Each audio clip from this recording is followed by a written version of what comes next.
Hey, I wanted to share a concept about a hobby-style greenhouse. We're to find a hobby-style greenhouse. It's fairly small, like 200 square feet. This particular one was designed at 117 inches wide by about 21 feet long. It's a little over 200 square feet. The reason 200 square feet is targeted is the International Residential Code says you can build a 200 square foot structure or less without a permit. So you don't have to deal with the hassles of permitting and foundations and stuff like this. For this particular greenhouse, I went ahead and poured a slab, and what's kind of interesting about this slab is it's flat, where the greenhouse is, but up front, I kind of tapered it down a couple degrees. That way the ice can just melt off in the winter. It's kind of a slick idea. But if you go inside this gable constructed greenhouse, what you'll notice is there's some grow beds. And I designed this greenhouse so that you could grow beds on the side pretty easy.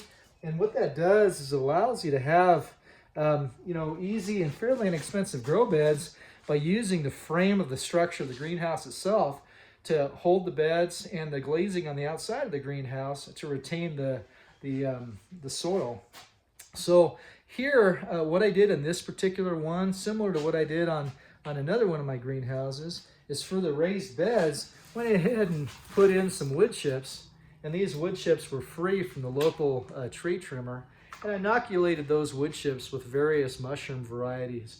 And then I placed buckets that I picked up from a nursery for like $1 a piece, and I planted a variety of things in there. I think these are eggplant, they're just popping up now.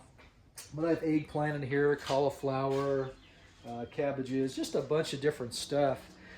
So the theme here is you can build really kind of nice, convenient, small greenhouses and then incorporate long-lasting materials for your grow beds.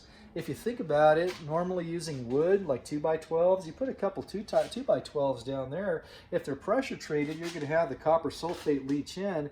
If they're not pressure treated, man, they have to be replaced every few years. So it just doesn't make any sense doing that way. If you go this way with the steel and the polycarbonate, so we use steel, 40 millimeter 12 gauge or 14 gauge square tubing, and then used 4-layer 8 millimeter polycarbonate, and then trimmed it out. So right here, this is just flashing. It's better than flashing. You're talking maybe 22 gauge flashing, but it's basically trim that matches the width of that polycarbonate and the 40 millimeter tubes. So it really works out pretty good, looks pretty good. And because the polycarbonate is shielded inside from the UV rays that you normally see coming in, you're really not going to have problems. This is going to last, for decades. So even though it costs 3 times more than a typical, wood raised bed, it's going to last you 50 years versus, 3 years. So it just kind of makes sense to do it that way. So yeah, we're just planting some stuff in these grow beds now. It's still springtime here. It's definitely, freezing outside still, but it should be kind of a fun greenhouse for this summer. See what happens. Thanks.